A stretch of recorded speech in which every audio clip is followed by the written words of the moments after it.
Hi everybody, welcome to another edition of Tim's Vinyl Confessions. I'm Tim Derling. Thanks for tuning in to another episode. I realize that I have to get myself in gear and get some new episodes out there. It's been quite a while, and was actually watching some fellow vinyl community member videos. I don't do that as much as I should. I actually watch a lot more than I comment on. There's a lot of great videos out there, and most of the people that I follow me. So I certainly do appreciate that, and I really should be catching it more often on some of the videos. So I was watching a couple last night, and one really came to mind. It was one of Channel 33 RPM's, one of Frank's videos. He does a great job. He's even got a catchy theme song, so I got to work on that. And he did an episode on something that I guess could be a controversial topic when it dawned on me that I'm on the other side of that controversial argument. It has to do with sealed vinyl. Do you open sealed vinyl? Do you not open sealed vinyl? Well, I do not open my vinyl if it's sealed. And everybody is free, of course, to do whatever they want. But I have a few arguments. There's arguments pro and con. My argument, the reason that I buy new vinyl and do not open it is, well, there's a few reasons for it. Number one, I really don't have a good turntable. So it would be wasting the opening of the vinyl on the turntable I've had for many, many years. So I'm probably going to replace, even still, chances are it's an album, I'm going to buy it on CD anyway. And I love the music. I'm not so much of an audiophile that I'll put the vinyl on and really concentrate on the differences. I either like the music or I don't. I have nothing against people that open their vinyl. Don't get me wrong there. And I'm not trying to be controversial. Just for me, I buy the vinyl and I don't open it. So one reason is that I don't really have equipment that'll get the most out of the vinyl. I fully agree with the argument that if you have the right equipment, vinyl does deliver the supreme listening experience. But if you don't, you might as well listen to a CD.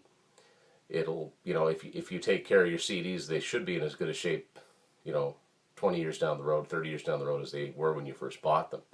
So that's one reason. And another reason is I've seen what happens when you do open them and then resell them. Now, a good case in point, this was hammered home about 3 years ago when Will, my nephew that makes a lot of appearances on this show, we did a road trip to Moncton, and both of us bought the Kiss album Monster, which at the time was only a couple of years old. He bought a copy that was opened already. I bought a copy that was unopened. I paid $30, he paid $12. That's how fast, and the records inside of his are in great shape. There's nothing wrong with them, and I doubt the records were even played. That's just how quick it depreciates, and I also realize you can't take it with you. Maybe someday I'll get rid of this vinyl collection. It's bound to be worth more sealed than unsealed. That's a little dark. We don't want to get there, but for me, I just don't open the vinyl. And if you pay for something for yourself, you should be able to do what you want with it. And for me, I just don't feel the need to open the vinyl. But having said that, by doing so, I realized I've got a pretty substantial collection of unopened vinyl. So I thought I'd do an episode where I show it off. I've broken it up kind of into two segments. I mean, it's all one episode, but I'm going to start off with vinyl that are original issues. In other words, these are not reissues that were bought in the last few years. And I'll follow that up with albums that were bought new, but they've been released in this last decade or whatever, or they're new reissues, if that makes sense. So I'm going to get started with my sealed vinyl collection on Tim's Vinyl Confessions. What a long, drawn-out intro that was. When the primary source of my record buying when I was younger was my local Sam the Record Man in Woodstock, which I think it opened up in '84 and was there for until about '94. Of course, Sam the Record Man as a whole, as a chain, is no longer, but at the time, when I started really buying music seriously in 1987, so from 1987 to say 92 even, Sam the Record Man was my go-to destination more often than not.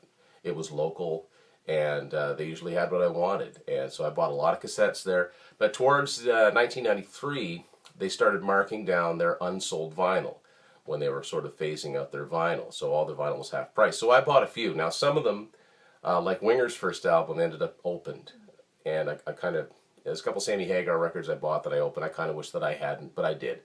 And those records have been discussed in other episodes. So have some of these, but these ones, they're ones that are sealed. And so this one's 38 Special Rock and Roll Strategy from '88. You can see it says the 1149 written on there. That's the way they wrote the prices.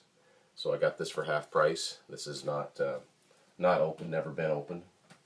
Another 38 Special record. Bought these at the same time. This is Strength in Numbers. Same price written on there. This has hype sticker. Includes Like No Other Night, which was the biggest hit off of this album. This is a cool album that, you know, if there was one I'd be tempted to open, it would be this one because it's die cut. I talked about this in an early episode I did on my 38 Special vinyl. This is die cut. Each of these, like this isn't a full cover. Just these black segments are the cover. This is what's inside of it. So if I ever see like an open copy of this cheap, I might pick it up.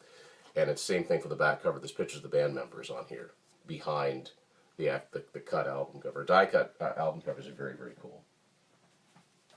There's another one, Aerosmith Permanent Vacation. This was a good one to find and not open. This is an original issue on Geffen. And it's got 1149 on it as well. This one's remaining unopened. And the last one I'll show you that I got at Sam's in Woodstock was Van Halen, OU812. This doesn't have the price written on it, though. I think I got creative and erased it. I should have left it there. This has a hype sticker on it with all the song titles. And there's the back cover. Now, it's perhaps another episode I'll talk about early CDs, but this record was one of the first ones that by a band that I actively followed that came out that the CD had something different on it than the record and cassette, and their cover of Little Feat's Apolitical Blues does not appear on here. It was actually the B-side of Black and Blue, so that's a totally different story. One that I just found not too long ago that I found on the road trip episode that Marley and I did when we went to Portland was Bryan Adams' You Want It, You Got It. I first bought it. I didn't even realize till I got back to the hotel that it's sealed. This has never been opened. This is 1981. I don't think it was ever reissued because it wasn't as popular an album as his later ones. So this is an original. This might be the oldest one. It's tied with one other for the oldest unopened record that I have. Another one I found in Portland, this is a long time ago though, I think this was in '98, is Whitesnake, Slip of the Tongue. This is an original issue on Geffen. It's got the hype sticker on it, Fool for Your Loving, Judgment Day, Slip of the Tongue. Odd, because Fool for Your Loving was a single on here, but the next two weren't. Deeper the Love and Now You're Gone were the other singles off this album, but for whatever reason those are the ones they highlighted. Perhaps those were the ones they issued to Rock Radio. Back cover. And this is not open. One of the first new albums that I bought on vinyl, let me think about that. Yeah, one of the first albums I bought on vinyl when it first came out, I was surprised to see it. There was a brief period where really big groups and artists were still releasing vinyl in the mid-90s, and I got this one when it first came out, Van Halen Balance, so this came out in early '95. It was striking to see a new album on this big canvas. So it's an import. It's got an import sticker, Warner Special Import. So it's the Warner address in Ontario here, but it's a U.S. import. And there's the back cover, identical to the CD. Another older one that I found a few years ago, found this in Bangor. Chad has been on this episode. He and I made a trip to Bangor, I think back in '92. I was surprised to see they were just, at that point, I wish I'd been looking around more for vinyl. I wasn't collecting it as sort of voraciously as I would later do. But vinyl was cheap, man. You could get unopened vinyl cheap. This was $3.99, I think. This is Rush, Hold Your Fire, and it has never been opened. This was a cutout. You can tell by the chip they put in it. You can see it a little bit better. Here, against my face. There, see? There, against my eye. And hype sticker on it, includes Force 10, Time Stand Still. This is a U.S. copy on Mercury. This was the last Rush album to be released on Mercury Records, the last studio album. This is one that I found used, but it's never been opened, and I love this album. That's an EP. This is Rat's first EP from '83, Time Coast, but it's got Atlantic distribution. There are ones that out there. I've seen records and cassettes of this on just Time Coast. It was independent before it got picked up by Atlantic. Special price. I'm not sure exactly how old this is. That too has a markdown chunk taken out of it. This is also one of the rare CDs I own. I went over this in the Top 10 EPs episode. A couple more here. In 2000, Matt and I went to Portland to see Alice Cooper. We actually very, very briefly met Alice, which is a pretty cool story. Also met Eric Singer, which was a really cool story. Got Eric's autograph. But anyway, on that trip, I bought this. This is Alice Cooper Special Forces from '81. This has never been opened. You'll see it's got a cutout chunk there. And I talked about this in the episode we did on Alice Cooper. This has a song title written on here that isn't actually on the album. Look at You Over There Ripping the Sawdust from My Teddy Bear. Great title.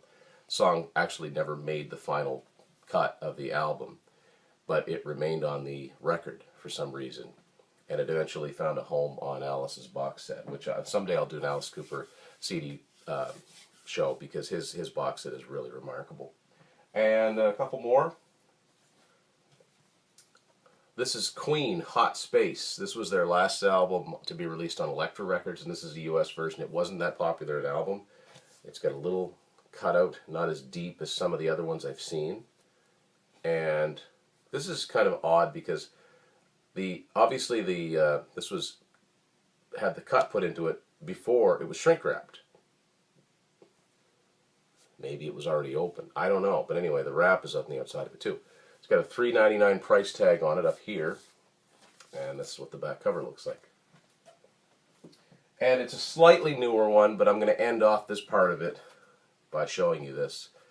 Matt and I went to Toronto in 2004. It's the one and only time I've ever been able to see Rush. And at the time, this was brand new. So I bought this at the HMV store in Toronto. This is Rush Feedback, a covers EP. Bought it in Canada, but it's an import. Obviously no Canadian issues of it, I guess.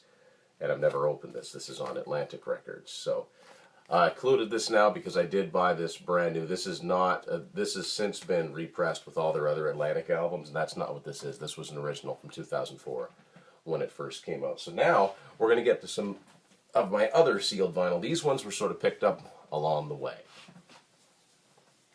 A group I hope they do this again because it worked 5 years ago. Van Halen, A Different Kind of Truth from 2012. I love this album to death. I think it's so good. Was so surprised by how much I did like it. And this is the vinyl version of it, which is not being opened. And this is a double album set. Bunch of Rush here to show you. Test for Echo. This is one of the Atlantic reissues. Love this album cover. And this shall not be open. It too is a double album. A lot of these are, whether they need to be or not. Now here's one that's dangerously close to being opened. This is Counterparts. And you can see here quality record pressing. So this is a redo on Atlantic. And about half of this is open, but not quite so. Not taking it the rest of the way. I think there's more Rush there. These are kind of mixed up. It doesn't really matter. Got this just last year. This is Whitesnake, Good to Be Bad. It's not a reissue, but it's only, well, it's less than 10 years old. This is from 2008, so I'm including it here. Some of these albums that have 12 songs on them, I really don't think need to be double records. I think that's a little bit of price gouging. It gives them a chance to say, look, we pressed it on 2 albums. I don't think it needs to be. I don't think the songs demand it. This is a fairly recent one. Queen at the Rainbow, 74. Double album set on Hollywood Records. Not opening that. This is the most recent one I've got at the time I'm filming this, Queen's Greatest Hits 2. Got this in Bangor on the way back from Portland. I'm considering doing, at some point, an episode simply on Queen Greatest Hits 1 and 2 and all the different versions of them, but I haven't really figured out how I want to approach that yet. So, another Rush one, Vapor Trails Remixed. I don't have original Vapor Trails, so that's kind of a hole in the Rush collection for me, but this is the reissue. So I guess it's not this release in and of itself, this is the vinyl version of when it came out. Another Rush one here, Roll the Bones. This is not an original, this is a reissue. Originally it came out in '91. And this is a reissued version. I'm sure there's some cool stuff on it on the inside, but I mean, let's face it, the main thing is the front cover, so if I wanted to frame that, I could. Bunch of Metallica, and they reissued their catalog on blackened recordings. These aren't really in any order. This is Load. Bought this at Second Spin in Fredericton. I think I bought it from Uncle Rob. Double album. And here's one that came from Frank's Music in Moncton, Metallica Reload. Also the blackened version. If it was original, it would be on Elektra or Vertigo. Very first record store day I ever attended, or took part in, I guess, is in 2012. And I brought this back. This is Metallica Beyond Magnetic. This was actually bought new. This is when they were still on Warner Brothers. This is the single Lords of Summer. This came out over 2 years before it ended up on the deluxe edition of Hardwired to Self-Destruct. So this is their own version of that. This actually has a logo etching on side B. What does that mean? I don't know. And this is the more recent one. I actually don't think I've showed this one off yet. This is Hardwired to Self-Destruct on vinyl. At the time that Matt and Will and I did our review episode of Hardwired to Self-Destruct, I didn't have this. The CD was on the way. We used Will's and Matt's CDs to talk about, but my CD and vinyl were still on the way. So this is the double version of Hardwired to Self-Destruct. Love the album. Queensryche, Frequency Unknown. Missing some Queensryche, but that's something to work on. And this is the Deadline Cleopatra version, probably the only one there is. This will never be reissued exactly as is. If it is, it'll probably be reissued under Operation Mindcrime or maybe just Jeff Tate, because he doesn't have the rights to the Queensryche name anymore. Another Queen one here.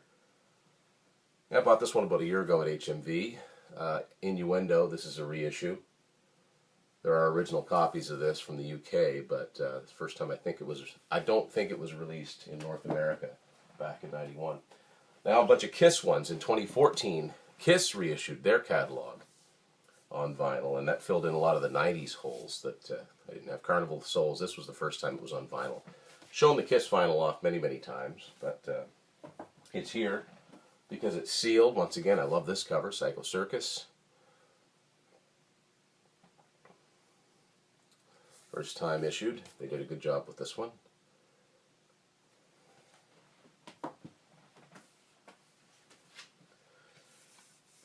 The Millennium Concert from 2000 was recorded in late '99. It was supposed to come out in 2000. I guess it never actually did. It's odd. It's one of the only times I can think of there were actually print ads. I've never seen magazine ads for this to come out, and it never actually did until they released their live box set, which was 6 years after that. This is one that was bought new. I mentioned this, the difference between buying sealed and unsealed. This is Monster. So far, still the most recent Kiss album. I hope they do it. I'd like to see one more Kiss album, as long as it's good. Back cover.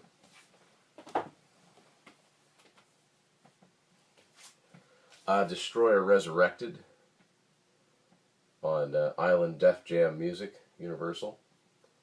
A lot of different labels. Essentially, they've been the same company all along. And the most recent Kiss release to date, this actually has 2 records and a DVD. Kiss Rocks Vegas. Talked about this on the Kiss episode. This is heavy. Not just musically, but it weighs. It's got some weight to it. Like, look how thick that is. It's almost thick as a DVD. Another Metallica. More Metallica here to get to. And Justice for All. This is the Blackened Records reissue. Not opening it. Actually, back in the day, this one too was issued on 2 records, because it is a long album. Black Album. This is a reissue. It's on 2 records. Don't know if it needs to be, but it is. This was a purchase that I made last year at Record Store Day 2016. Journey Greatest Hits. This is the reissue. This is not the original 1988 issue. It has well, you could say it says 2011 on it. It says newly remastered for vinyl. I'd like to find a version of this that came out in '88. This one has When You Love a Woman on it, which didn't exist in 1988.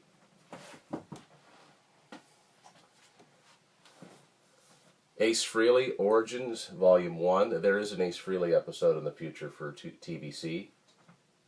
Just need a few more things to fill the collection in before that can happen. This is on double vinyl. I really don't think this needs to. I still really enjoy this album, though. I did do a review episode of it. Another Journey episode, record, Eclipse. So far, their most recent studio album. This is an original issue on Frontiers. An album I dedicated an entire episode to, a review episode. Still loving it a lot. Wish they'd come around here and play. Kansas, the Prelude Implicit. This also includes the CD version of it, which I bought on its own, so I'm not opening it. I know there's some of you probably just shaking your heads, like, why? Why aren't you opening it? Because I'm not. Back to more Kiss ones. Revenge. This was issued on vinyl back in '92. I don't know if it was issued in North America. Definitely the UK still had it, but this is a 2014 reissue.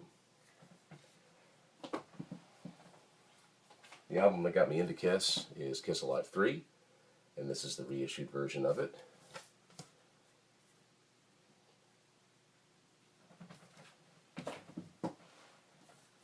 I think this might be the last of the Kiss ones. This is Kiss Unplugged again. Don't know why there's so much space here. Don't know why they couldn't have made that bigger. I find it hard to believe they couldn't find a higher resolution version of this picture. And back cover. Kiss Unplugged. Very, very good album. So far, the one and only Dream Theater vinyl I have, Falling into Infinity, an album that a lot of people don't like. I actually really do like it. This is a 2014 reissue. Something that says Enjoy the Ride Records, but also has an Atlantic logo on it too. Which is odd because when this first came out, they weren't on Atlantic, they were on Elektra. There was a label switch. Company morphed into another. Def Leppard's 2015 self-titled album on double vinyl. Really don't think this needed to be on double vinyl. It's not that long an album, especially compared to Hysteria, which they did put on one record. So again, some of it's cash grab, but I can't mind too much because I bought it, right? A band that's working on a new album, I'm excited because I still really like this one, The Darkness, last of their kind. So they're working on album number 5. Hopefully we'll see that this year. This is the vinyl version of that. And a couple more. A Record Store Day exclusive from last year is Cheap Trick Found New Parts to 4-song 10-inch EP. One song that did not appear on their new album, which is this one, Bang Zoom Crazy Hello. Good album here. This is on Big Machine Records. This was, of course, new. Still the most recent Cheap Trick album. And the last one to show you is a band that's somewhat active. I'm waiting on, as the filming of this, I'm waiting on a best of and live compilation to arrive.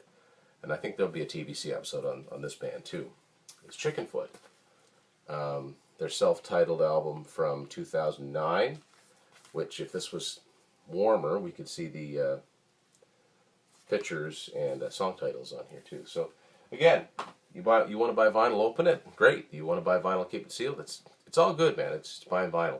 So thanks for watching this edition of Tim's Vinyl Confessions. Pros and cons.